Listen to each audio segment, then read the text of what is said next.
Hello friends, welcome to my YouTube channel. In this video I am going to discuss with you the characteristics of the lyric. It is a literary form of poetry. You will find on this video a very good information and a few questions on lyric form, and which is basically prepared for those who are preparing MA English Literature entrance examination. And the information may be helpful those who are preparing for the posts of PGT, TGT, DSE, JL, DL at various educational institutions or schools. Now let us see the characteristics of the lyric poem.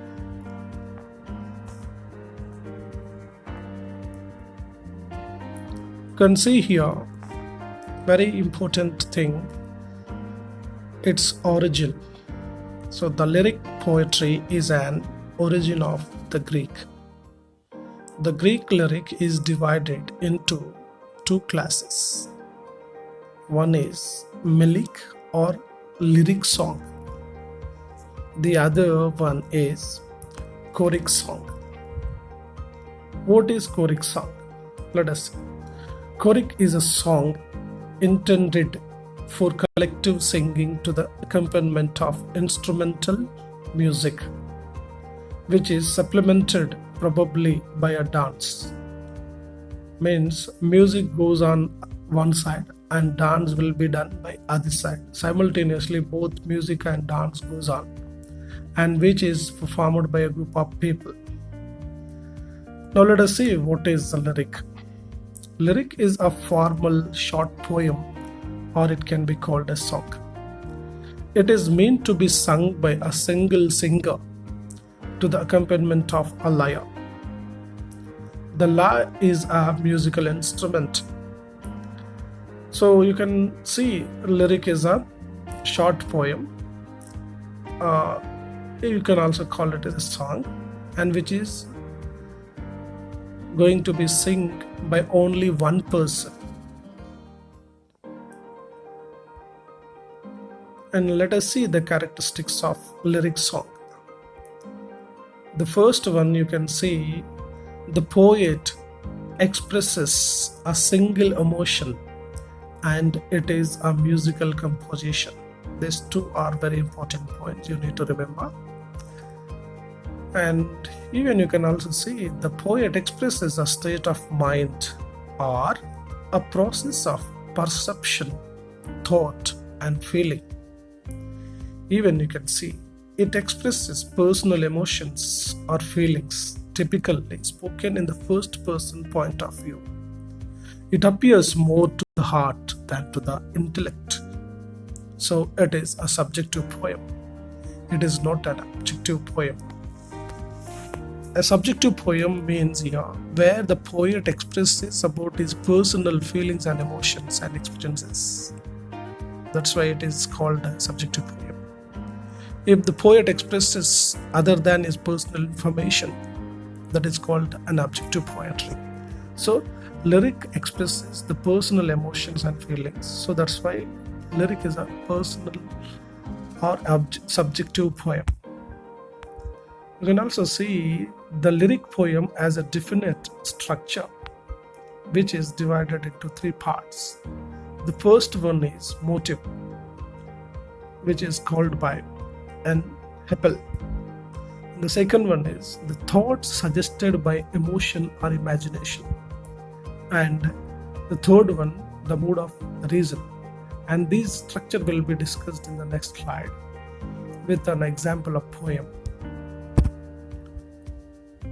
So if you look at the Greek lyric, which is very old one, means ancient lyric, unpolished language was used for the composition of lyric songs, and no importance was given to the subject matter. Instead, the importance was given for the voice of the singer in an ancient times. This is the characteristics of old lyric, not new one. Later, now you can see here the latest or new lyric form. The Elizabethan poets gave importance for the word music. Means here they have given importance for the pattern of word arrangements, syntactic, instead of singer's voice. So the whole in old lyric, the singer's voice is given more important rather than the words. They have rhythmically arranged in a sentence or in a stanzas form. So if you see the Elizabethan poets such as Keats, Shelley, Tennyson and Swinburne popularized the term lyric. And if you come to the point of meter of lyric poems can follow any metrical pattern. It may be iambic, trochea or lyric. Now let us see here, and this is the poem is illustrated or explained in the book of B. Prasad's A Background Study to the English Literature. So you can see, I told you the poem can be divided into three parts. The first part is emotion or motive, we call it is. So it is very short one, which would not lengthy. So you can see here only 2 lines. This is one part. So where the subject or the initial emotion. So the writer or a poet who got his emotion or imagination here, and that emotion or imagination is going to be developed in detail in the next part, that is called thoughts suggested by the emotion. And the third one, which is going to be like conclusion, which is an intellectual reaction to the early emotional disturbances. So this way you can understand a lyrical poem is going to travel from emotion to its ideas or suggestions generated by the emotion, and coming to the relaxation from his emotional feelings. Okay, this way the poet gets the relief on a particular single emotion it is. And let us see some questions on the lyrical poetry. The term lyric origins from, hope you know that, Greek. What is expressed by a lyrical poet? A state of mind or process of perception, thought, feeling. Yes, all these three will be expressed, which is not a characteristic of a lyric poem.